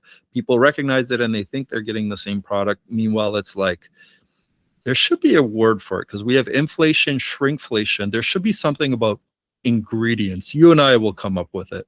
How they just put way more ingredients and make it cheaper, just so it's pure margin. Yeah. But you know exactly what I'm talking about, right? Definitely. It's disgusting. You know? And it shouldn't be legal. It shouldn't. It shouldn't be legal to poison people. You know, I said this on our live the other day, with all the bullshit where they tell you don't do this, don't do that. Like even right now, my Lucy gum, right? There's a warning. Nicotine is highly addictive. You look at cigarettes, they show fucking hearts out, lungs out, this and that. To me, I'm like, does the government really care about me that much? Yet I can go, McDonald's is across the street here, and I can have 24 Big Macs a day. There's no fucking warning on the McDonald's. There's no ingredient list. You can have 25 if you want. Right? So, but this is what I'm saying. Does the government really care about me that much? So anytime you look at warnings, just think, methinks the lady doth protest too much, the famous Shakespearean. And there's probably something in there that is helping you. So with nicotine, pure nicotine, for example, I'm not advocating this. Again, there's not, but you know, I seen this on the podcast, and that's why I'd love to have him as a sponsor. I actually find it helps my mood to have 4 to 8 milligrams of nicotine. Now, if I smoke a cigar, I feel great. Now, wifey hates cigars or smoking in general, so I try to keep those for special occasions. But even this, it's like my breath, I gotta walk around with like Listerine or whatever to wash out my mouth. But it is what it is. Yeah. So it didn't work for you, the traditional AA. So then what did you find? Because this may help somebody going through it, any level of addiction, right? So what worked? You know, and I am not trying to give advice, but for me, it was keeping it simple and just a little bit of marijuana, man. Nice. It you know, it takes that edge off and keeps my mind, you know, because if I don't have something, my mind is just spinning, you know, and this just kind of slows me down a little bit, take a look back, and it helps me function, you know. So I don't recommend it. You know, it doesn't work for everybody, and it can lead, you know, to more addiction. Yep. You know, and then, you know, also just, you know, getting back into going from being a complete addict, going back to working full time, you know, helps. You know, helps keeping busy helps. Yep. And then, you know, it's like having to, you know, look out for my mother, my grandmother, and some of my aunts out here, you know, because they're all getting older and their health is kind of deteriorating. So, you know, helping them was more important than getting fucked up. Yeah. You know? And purpose, right? A sense of purpose, a sense of self-worth, maybe something greater than yourself. Yeah. A lot of the times. If you think about addiction, even from a personal, you know, it comes from a lot of childhood trauma and a lack of self-worth and, you know, trying to fix things within, because it's very hard to actually sit with your shit. If you're actually forced to sit with your shit without any sort of stimulants and really feel it, it's almost like you can open up these scars that you never really wanted to feel. But in opening up these scars, you can, especially if you use therapy or, you know, other methods, you can actually heal yourself and actually stitch it up properly so that it no longer affects you, at least in your reactive life, how you react to things. Well, I'll tell you one thing that really helped me, and I had this instilled in me long before addiction and AA and stuff like that, was Tony Robbins, man. Yeah. Just, you know, I did his personal power program when I was probably 20 years old, I think I was. And, you know, applying some of those principles to life and within getting sober helps a lot. You know, if you can live by those methods, they really can lead you to success. And this is really important. So Vince and I talked about this the other night because he was doing something with Napoleon Hill. And funny enough, we talked about it on the last podcast, but he helped me. Napoleon Hill, is that an author? Yeah, it's an author. It's an older one. Now, allegedly, the guy is a Freemason, stonecutter, as Jonah calls him. Yeah. But it's really important, and Vince made a great point, and I feel the same. Don't throw out the message because you don't like the messenger. So regardless of how you feel about Tony Robbins and he's, like there still may be little gems in there that work for you. One for me is Jordan Peterson. Really resonated with me, most of the stuff that he talked about. And again, I try to take the, him as a, the ego out of it. But so he's got a great book, 12 Rules for Life. He's got an authoring program, which I bought, but I never finished. But basically that you go through your history and essentially it'll help you kind of figure out what, I guess, archetype you are. And a really good thing that he said, if you're going through it, is just wake up at the same time every day. Set that and everything else will fall into place, right? So if you don't know what to do, you're going through it, just set a time, wake up at the same time every day, and the rest will fall into place. So there's guys like this out there. I'm going to put something underneath. There's this dude called Source Messages on Instagram. His handle Source Messages. He did 99 days with Source. It's on, I bought it for $30 back in 2018 when I was going through some shit. And honestly, it's just 99 days of kind of cool little therapy things and kind of changing your angle perspective of how you're looking at stuff. It's free on SoundCloud, so I pop it below here. I recommend this to anybody. And I actually did it right now in my last ego death. I was on day 13, and I'm going to continue to do it because it gives you a different perspective. And it can help pull you out of shit and kind of guide you and teaches you forgiveness, gratitude, a bunch of cool techniques. So this is all there, and there's people there that want to help. And yeah, that's partly what we're trying to do as well. Yeah. Sorry, go ahead. With the Tony Robbins stuff, it's a 30-day program that I did. The Personal Power 2 program was 30 days long, where you listen to a tape about an hour long each day, and you're supposed to start on a Monday. You don't have to, obviously, but it just makes it simple. If you start on a Monday and you listen to one a day for Monday through Friday, and then you have a homework assignment, at the end. And then on the weekends, you have subliminal music CDs to listen to that instill positive messages and whatnot. Nice. I only made it through probably 12 days of it, but it really gets your ass in gear, and you really get to where you're high functioning, and if you can continue and get through 30 days, I can't imagine where I would be if I could do it all. It's just, it's tough. Well, do you still have it? Yeah, oh yeah. And it's really cool because it helps you take care of things that you normally wouldn't do, and help think about why you're not doing these things. So for example, let's say you've been putting off a phone call. You have to make this phone call, and for whatever reason you keep putting it off. And then you finally make that phone call and you realize well, what the fuck was I waiting for? You get through the phone call and you're like, oh, that was nothing. Why was I tripping? It's kind of like another example is let's say you have a door at your house that you go in and out of every day, and every time you open and close that door, it squeaks. Yeah. And you're like, oh, I got to put WD-40 on that, but you get so caught up, that you forget to do it. And then every time you go through it adds that little bit of stress.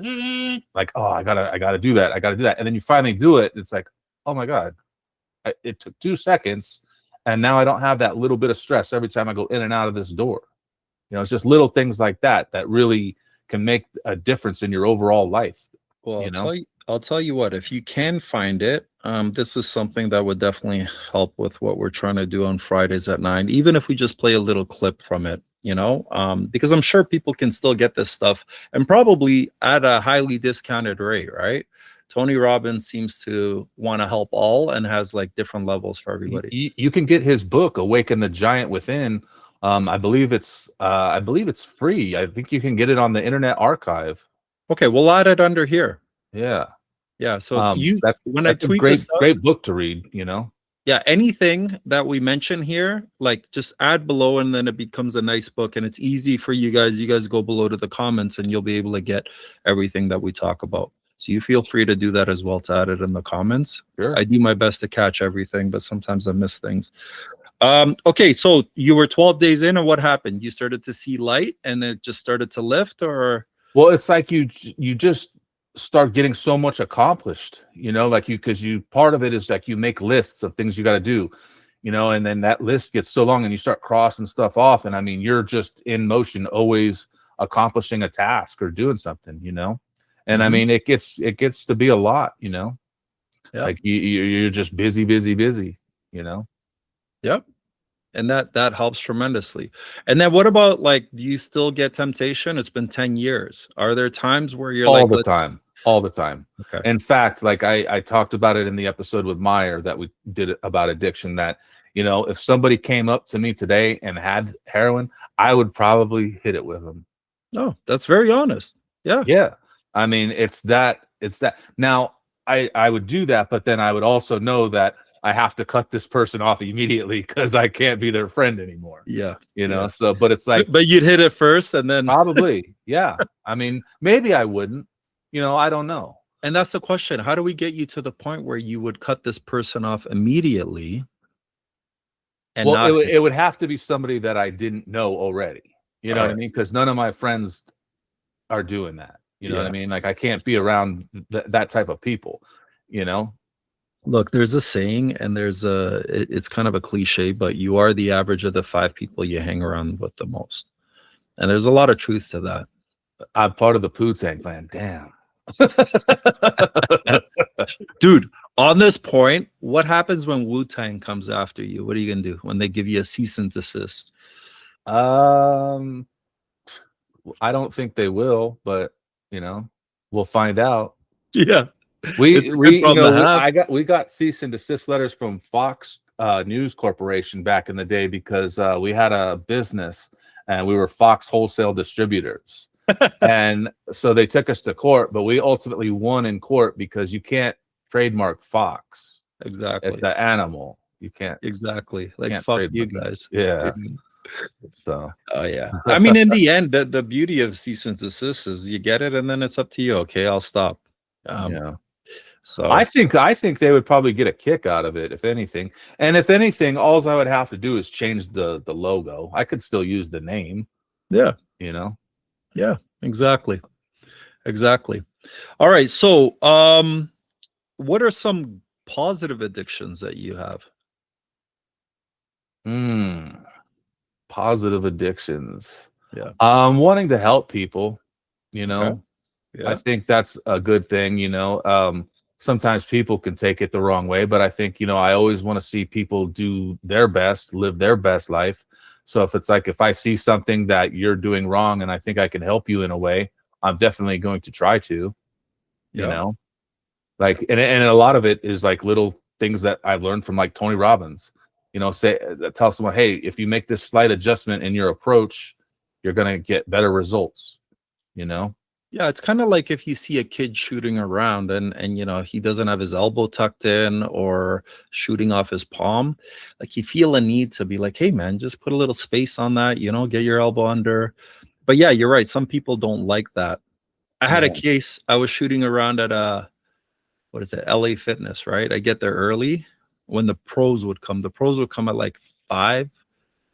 They're usually there 5 to 6. I get there around 6. And then there was this dude that was shooting, and I just saw the stuff that he was doing, and I went over and I just said, hey man, like you know, and then he said to me, hey, like I'm a 3rd year playing at, you know, some college, local college here. And I'm like, okay, cool. You know, like he took it the wrong way, but I was like, you didn't ask what I played, you didn't, you know, but I'm literally trying to help you. But he got offended.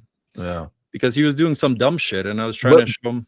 And that shit's stupid because, I mean, if you look at professionals, like let's say Tiger Woods, for example, he's got a coach and a caddy for his entire career that helps him with shit. Yep. He's not saying, I'm fucking Tiger Woods, I don't need your help. Yep. No, he's taking that help because that's how he improves.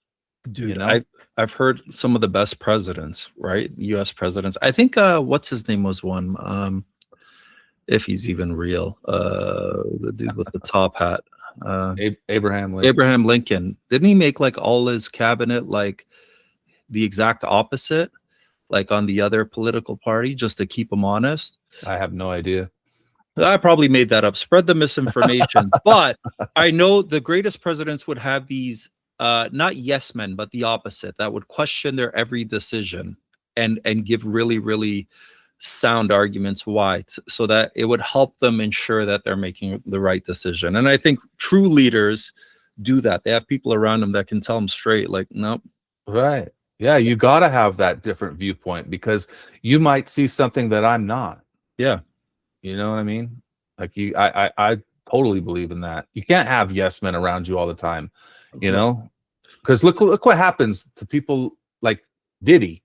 You know, look at, he's got yes men around him all the time, and look at, you know, how his life turned out. Well, look at just today. You called me out on the gay jokes, even, you know, worse than Vince. I had to turn it down, right? Yeah, you did me a favor there.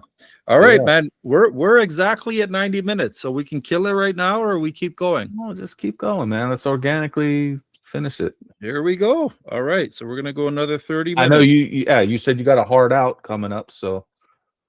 Hey, man. See, now you're getting gay. Yes, I do have a hard stop at in about 34 minutes. Let's go another 30. You know, so 30 is perfect. All right, so got a lady in your life? Oh, this is gonna be the hard hitting question. Are you uncut hunk, or are you cut? I'm cut. You're cut? Son of a bitch. Cut hunk. Fuck, cut hunk. So you and Vince was cut too. I was so surprised. Yeah.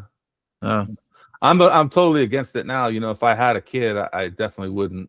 Good. I think it's a nasty custom that started somewhere down the line. It just doesn't make sense to me on so many levels. I know I had to fight tooth and nail with my little guy, like no fucking way. And then I found out the doctor that was supposed to do it 6 months later mutilated some kid by accident, of course. He didn't mean to, but what the fuck, man? Yeah, it's tragic. Yeah. And you know, like, imagine instilling that kind of tragedy into a newborn. Yep. You know, that's brutal. And they say they don't feel it. Like, bullshit. It's the same as saying bugs don't feel it when you crush them, insects, animals. Like, dude, earrings, all of that. You know, I just believe in, well, on so many levels, right? About, okay, when is a life a life? We can go back and forth on that, but I think it's pretty obvious. I believe, you know, a lot of trauma. There's a really good book, Dr. Gabor Mate, that talks about In the Realm of Hungry Ghosts. It's about addiction. So he was a doctor on Skid Row in Vancouver, helping people with addiction, methadone addiction. And basically the way he put it is, some of these people are so addicted, if they were in a wheelchair, they would sell that wheelchair just to get that hit, right? Now, unfortunately, this has nothing to do with weakness, life. It actually happens in the womb and in the first year of life. If their mother was under stress, be it an alcoholic father, abusive father, or some bullshit that the mother had to deal with, that stress goes to the child, both in the womb and in the first year of life. Yeah, through epigenetics, I think they call it. Yep. And so what happens is this person will then all of a sudden be a ticking time bomb at 20, whereas regular people could do snort, coke, whatever, and have fun, kind of weekend warrior. They do it once and they're fucking hooked. Yeah.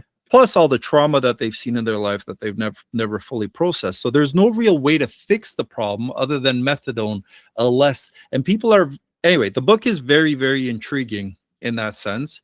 And he's got a lot of other books as well, but he talks about trauma and how important it is, you know, at the beginning of life. And once I read this book, I started looking at homeless people completely different, especially like the ones that are addicted, because it's like, you know, it just gives this level of empathy. And you realize that you really can't help giving them that $5 that they're going to go and they're going to get that hit. I had an example where I gave a crackhead, I hate calling them that, but it was downtown Toronto, our Dundas Square, which is like Times Square in New York. And the dude took my $5 and my buddy yelled at me, like, what the fuck are you doing? Because the guy walked right out, walked across the street so fast he almost got hit by a car. And that was because I gave him that $5.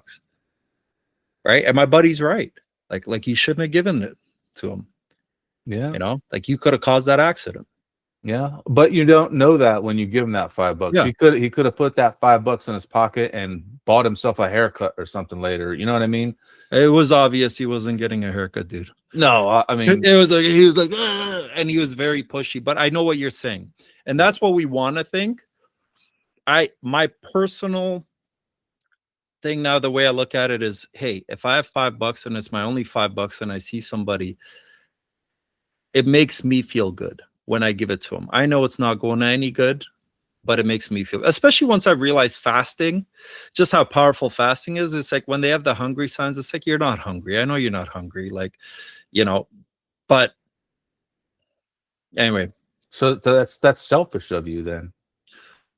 It is. It is in a way. It is. So to me, kindness is selfish.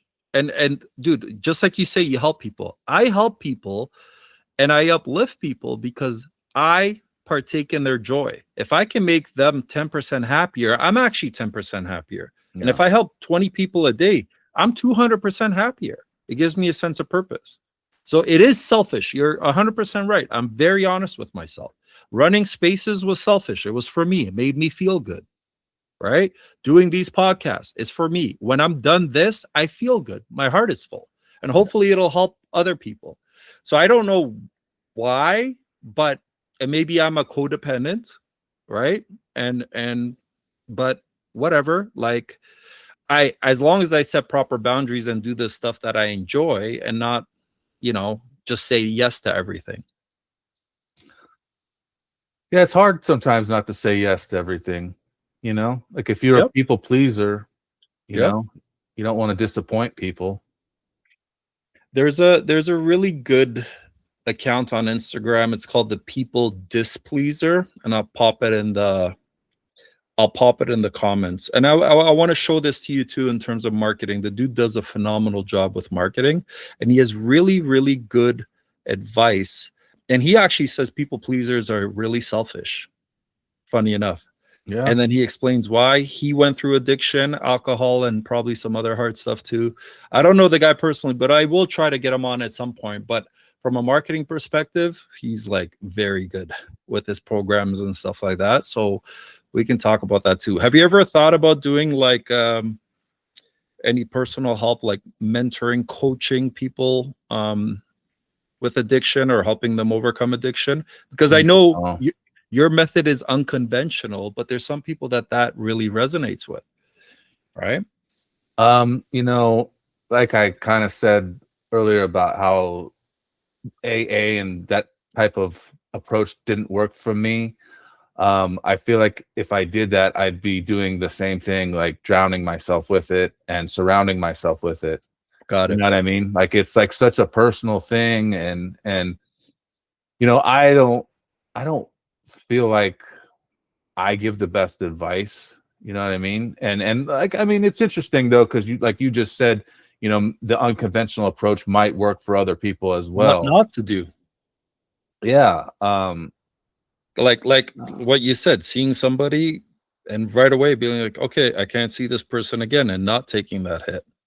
Well, like I don't mind talking with people anytime, but as far as something that doing it, not full time, but doing it as a thing, it doesn't really appeal to me. Okay. So are you open to people sliding in your DMs if they're struggling? Sure. Okay. In fact, I believe we put it out there. I think I told anybody, to go ahead and hit me up if you're struggling and want to talk about it. Hit me up, and we can talk about it. And you know what's funny? While I was going through my ego death, you reached out to me. I did. Yeah. What did I say? I don't know. It's something Snoopy. But you were like, hey man, haven't seen you in a while. You good? And I gave you a thumbs up, and okay, you're still around. Yeah, I appreciate it. I remember. Yeah, I just was seeing because I hadn't seen you around, and I kind of knew, you stepped away because you were dealing with some family stuff, at the time, and so yeah, it's just seeing what's up, Hey, here's the thing. Here's the thing. Podcast uses a 6. See, it's genius. family stuff, when it's something external and like, oh, like my dad has a surgery, that's real shit, right? Or my dog died, that's real shit. But when you're going through it and there's no reason, and it's just like, and it's like a thumb that fucking pushes you down, and you can't associate it with anything except your entire life gets colored in these gray goggles. Your history, you can only pull on negative things. Your outlook is all negative. It's one of the most remarkable things that you can have such a completely outlook. And the only way I can explain it is it's almost like there are these spiritual entities that are sitting on you and just feeding off of you. The good wolf and the bad wolf. Yes. Yes. So but the only thing I can say to anybody, and my DMs are wide open too, if you're struggling, is this too shall pass. Yeah. Whether it's a good time or a bad time, if you're having the best time with your friends, just stop, really sit there and be like, man, I used to think this when I was younger. Is it always going to be like this, man? Or I would say that it's always going to be like this. This is amazing. And I realized, no, nothing ever lasts. So really enjoy the moment and realize this too shall pass, the positive, but especially the negative. This too shall pass. Well, I think, like with me, I was a bartender, for a long time, 20 years I bartended. And so like I was always had this social aspect, and I'm not trying to say I was popular, but I always have known a lot of people. And where I live now, it was like I couldn't go anywhere without running into someone. You know what I mean? And it kind of, in a way, it got annoying. And like, because sometimes you want to go, like, for example, you just want to go sit and have a drink without having to do 100 hellos to people, because then they become fake, fake hello. Yeah. Hey, how are you? This, that, bullshit. Yeah. It's just, you're just going through the motions of being social. And I was not liking it, and then COVID come about, and I had a foot surgery, so I couldn't bartend anymore. And I haven't returned since, but it kind of slowed things down for me, and I wasn't having the social aspect anymore. And so, this Twitter stuff and the podcast stuff has really brought me back to a social thing. And it's nice. And it's actually almost better, because I feel like I'm making real connections, especially like with the phone booth crew. It's great to have them, what I consider part of the family now, like they're my group of friends, because I don't have brothers and sisters. I've always had to rely upon my friends as my family. And my real family, you think when you start podcasts and you start businesses and stuff, you think that your families are going to be the ones that support you. Well, guess what? I don't know if any of my family has watched any of my podcasts. I know my mother has watched a couple. Yeah. But like my cousins and whatnot, I don't think they've watched one. I've started businesses where I sell products. Do you think that they would buy one? Like, so I designed with a friend of mine, we designed an Android box similar to a Fire Stick, similar to an Apple TV, right? We made our own. And my cousin shot me down right away when we launched them. Yeah. And she's like, I'm not interested. But I guarantee you she uses one now. I guarantee you she has an Apple TV or a Roku or something like that. But she was not open to what I was doing at the time. But she'll go give fucking Steve Jobs $100. You know what I mean? So that's what I'm saying. Like, sometimes your family isn't the support circle. Yeah. And that's go ahead. Sure, go ahead. No, I was just going to say, it's like, if you're lucky enough to have a good group of friends around you, that's your support group. You know what I mean? Like with this podcasting, it gives me that social outlet that I used to have from bartending and just running around the music industry, entertainment industry.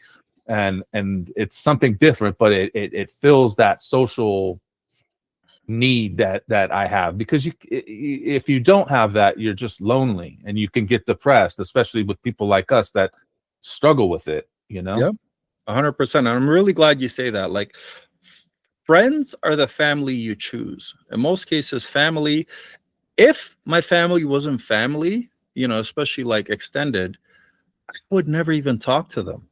Right. And but I stay in contact because it's family, and but so keeping that in mind, like, really, you can always build yourself up in your social circle around you. And right now it is powerful.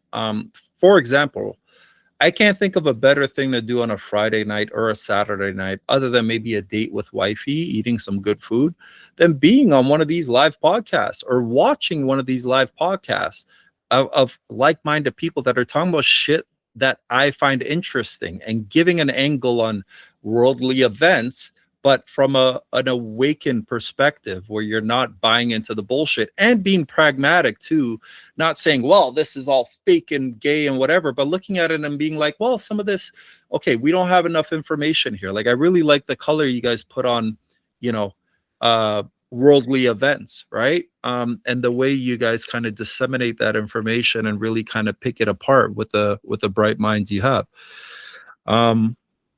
And yeah, the social aspect is key. It really is. What's great about this too is you don't even have to put pants on, man. So that's funny. Although I am wearing pants today. Thank you. So am I. But I could Winnie the Pooh this shit, and fuck, nobody would be the wiser. Winnie the Pooh. I call it Daffy Duck in it, but that's funny. But yeah, I mean, it's cool. This has led. This social stuff has led me to the girl that I'm speaking to now. I never would have met her if not doing this stuff. And I'm not going to name her. No, that's fine. Don't name her. Yeah, because you probably know her. But really. Yeah. Okay. All right, we'll talk off. Yeah, I slid into her DMs, but man. Yeah. What was your first line? It was the first time I ever done anything like that. Is it Carmen Electra? I heard she gave you like once. She follows me. I met Carmen long time ago, but yeah, Carmen follows me. Hell yeah. No, it's not her. But no, I had never done anything like that. I've never met anyone online per se, and I don't remember what I said. I think I asked her if she had a man, and then that's good. Yeah. Get right to it. Yeah, well, because I'm not gonna talk to someone that's seeing someone. You know what I mean? I'm not trying to step on toes. So that's good. Well, again, this goes to character. You're not one of these dudes, one of these fucking hyenas that's trying to play friend zone and get in there every time she's having problems with her boyfriend, right? Right. It's like just I don't know any other way to live other than just being blunt and to the point. You know what I mean? Yeah. Like, even like, my last serious relationship, it was like we pretty much lived together right out the gate. You know what I mean? Like, if we're gonna jump in with both feet, Yeah, that's the way to do it. Now you're rubber banding a little bit. I'm not sure if it's on my end or not. I still made it all out, but maybe do a little mic check. Hello. Yeah, so you're still. I'm not sure if it'll come out proper, but there's something. What do you mean rubber banding? I don't know what that means. But it's kind of, there's a little bit of staticky, and then like it's not clear. I don't know. All right, that's better. Whatever you did, just keep cupping your nuts. Is that what it is? Cup my nuts? Yeah. Now there's a slight delay. So this is like one of those dub movies, but that's okay. Just really accentuate when you talk. Probably me too. It's probably on my end. Who knows? But maybe it's nothing on the syllable. Yeah. Dude, it looks like one of those dubbed kung fu movies. Dude, that's awesome. I'm really happy to hear that you found love, or like, if it's not love yet. But this is a weird thing. I wasn't told this until I was 40 by a friend of mine. Call him out here, Brett. And he looked at me and he said, "Hey, Laz, you deserve to be happy." And I found that so odd. Nobody's ever told me that, at least that exact line that way. Maybe he told me exactly when I needed to hear it, because I was going through it. There's like 2017 Q4. It was like one of the worst times of my life. I was listening to Johnny Cash Hurt, and like it just resonated through my entire body. So I'm saying to you, Snoop, you deserve to be happy, buddy. So I'm really happy you got a nice lady in your life. Thank you. And yeah, I hope she knows what she has. Yeah, no, I think it's really great for both of us. I think we both needed to find each other, Mm-hmm. Absolutely. And I mean, it's still, early on. But, yeah. It feels good and it looks cool, and, the future looks bright. So awesome. I'm excited. Yeah, it's good. It's good to be excited. It's good to look forward to something, and especially when you can find it in, a female. It's one of the most exciting things, man. Women. We're gonna talk about this tonight, but I hate the whole modern red pill, even black pill bullshit where they talk about women as like as if like they're it's almost like this narcissistic thing that they teach that you got to control women and somehow they're less than and you got to fucking keep them in their place and blah blah blah. I think it's absolutely horseshit. I think there's truth in that a man needs to be strong in his boundaries and hold masculine containment for a female. But if you are essentially playing a game trying to control your woman, first of all, it's not gonna last. It's like trying to cage a fucking tiger. Good luck, because you're gonna get your fucking arm bitten off. A woman is the most dangerous species on earth, second only to a weak man. Yeah. And but they're also the most powerful. Having the right woman by you, I mean, it completely changes men. I think men, if it wasn't for women, we'd be living in cardboard boxes. So yeah, I agree. It's it's given me a lot of motivation and a lot of it's nice to have that woman in your corner too, that supportive of you as well. One that is encouraging and lets you know that like you just said, you deserve to be happy. Lets you know that you deserve love. You deserve these things, especially, like me, if you deal with things like depression and stuff like that, it really helps, and that could be a slippery slope because you could become addicted to that too. Yep. It is addictive, and misery loves company, and sometimes you want to sit in it and you don't want any help because you just want to lick your wounds, and that's okay too. Just on this point, since you got a lady in your life, do you celebrate Valentine's Day? I'm not really a holiday celebrator, man. All right. I enjoy, like, it's Christmas time. I enjoy this time of year. I enjoy the vibes from it. But I'm not particularly into gift giving and shit like that. Okay. Valentine's Day feels like a made up bullshit thing. It is to me. Now I'm down for celebrating, like anniversary stuff like that represent love that you have with one another. That's cool, but okay. I don't need a Hallmark card to say it. You know what I mean? I got 2 pro tips for you. So first of all, I agree with you with Christmas. It's my favorite time of the year because I just find people are, especially in Canada, just a little bit kinder. They're about 5 to 10% kinder. They'll say happy holidays. People just seem to have a little more cheer. I know it's a bullshit holiday, pagan, if you're looking at Santa, all that bullshit. And it's not even Jesus's real birthday, which is September 11th, funny enough, either the conception or the birth. So looking at that one, we talked about it with Timbo. Yeah, my mother's always taught me that since I was a kid. Yeah. Yeah. So it's just funny, right? How they tried to ruin that twice, even with the Charlie Kirk situation. Because technically other places, it was already 9/11. Yeah. My birthday is September 12th. Oh, yes. I remember you telling me. So now we are the same age. See, you were trying to tell me you're older. I'm like, no, dude, I'm older than you. You're a young punk. You're 79 or you're 80. 80. Okay. So 2 pro tips around Valentine's Day. First off, book the 13th. Okay. Get the nicest restaurant, book it a day in advance. You get it at fucking real price versus the bullshit. Well, here's my situation is it's a long distance situation. I figured as much. But if you do book the 13th, she'll understand and she gets to eat well. Second, make sure you get her a gift and you celebrate it the way she wants. Because do you know what March 14th is? Steak and blowjob day.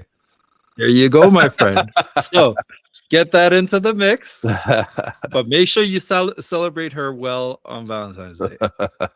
That's funny. Yeah. So you like Valentine's Day now? I love it. It's my favorite holiday. You see how easy that is in terms of motivation? What more do it could even be a sandwich. It could be no food, you know, even if it's just blowjob day.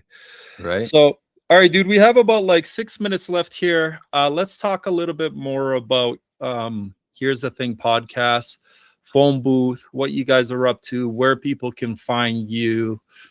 Like self-promote a little bit. I know you're so humble, but what are you really trying to do with Here's the Thing podcast? You know, I just want to continue to have interesting conversations with people. You know, most of my guests have been musicians I've met throughout the years. I'd like to kind of branch off and get into other people that I don't know, like, which is great. Like I'm talking to Josh and Zach this weekend, you know, and I never would have met guys like this without being a member of the phone booth crew.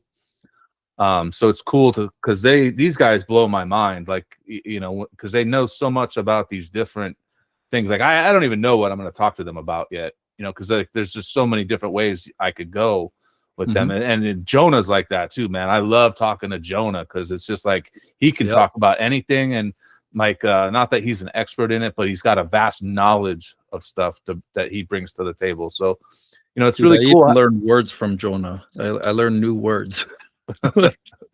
He's so well spoken. He's articulate. Right. Too bad Vince can't learn new words. Jesus. No. But no, it's just I enjoy having interesting conversations with people. So it's cool. Hopefully we've got some interesting guests coming up for my Here's the Thing podcast. And you know, I love doing the phone booth streams. I learn something new almost every stream. So I look forward to those. You know, every Saturday night at 6 p.m. Eastern, you can catch us on the phone booth live streams. The mainstream Mondays now is a thing. Same time, 6 p.m. Eastern. You know, we're kind of rotating members in and out of that, so you can catch me on those once in a while. And then Here's the Thing is every Tuesday. And let's see what else. I've been thinking about doing another little like podcast. I've got a couple different ideas floating around, so be on the lookout for something new coming from Snoop Von Poop. Follow me at Snoop Von Poop on X. That's my main social media page that I really, you know, I'm on all the time, and you can get me on. Slide into my DMs. Tell me you got an addiction story or, you know, whatever. Tell me you hate the Here's the Thing podcast and I'm a piece of shit. I don't care. Awesome. The question for you on the Here's the Thing, because it looks like you put it live because you're live when you show up, but you pre-record that, and how come it works like that? I just do it as a watch stream. That way I can hop in the comments. You know, because they are recorded. So I could just put the video up, but it's just more fun to do it like this, you know, because that way people can comment on it and I can be in the comments and commenting back and forth, and you know, just makes it a little more fun. Awesome. Have you thought about maybe going live at the end of it or before it starts? Yeah, I don't know. I'm not really into the live. I mean, I do the lives. I was doing lives twice a week, and doing lives are a different animal. I like the recording of it, not because I want to edit it, but just in case I need to edit it or something, you know, sometimes like I've had, you know, topics come up that, you know, people like at the end are like, hey, can you remove that? I'm like, sure, no problem. You know, that won't happen on mine. Everything is raw and uncut. Yeah, no, I mean, I don't cut anything. I personally don't care, but you know, like I was talking to one buddy of mine, and we started talking about this other guy, mutual friend of ours, and at the end he's like, dude, I don't want to talk about that dude on here. I'm like, yeah, all right, cool, we'll take that out. Yeah, but that guy. Awesome. And honestly, look for Snoop tonight. I'm gonna try to launch this in time. If somebody watches it, make sure you tune in 9 p.m. Eastern. Today is 12/12, and yeah, we're gonna have some fun, and then it's gonna lead to some other stuff. Dude, you are you are a very, very interesting dude. I'm really glad you're doing this. I'm really glad you're leaning into it. I personally am honored to call you my friend. Yeah, me as well. Thank you, Laz. I appreciate you. Yeah, appreciate everything you do, and the very honest, raw take you bring to stuff, you know, and you're always self-deprecating. I don't think you have a 69 IQ. I think it's a lot closer to 71. No, I'm joking. If anything, I think you're, yeah, but honestly, like, if you weren't joking about that, you would seem like one of the smartest dudes on the podcast. And I know that's hard to say because, you know, but in terms of directness and like, you're just with it. You're very with it. Like nothing slips by you.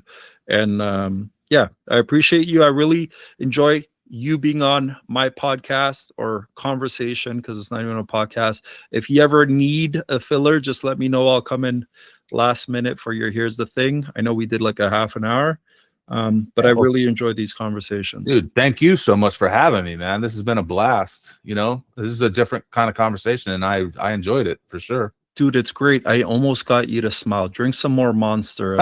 I'm out. It's empty. You're up? Okay, there we go. We got a smile. All right, buddy. I really, really appreciate you. Man, love. And have a blessed day, and go keep helping people. You as well. And I'll look forward to seeing you tonight, man. Awesome, bro. See you on the live. Peace out. Later. All right.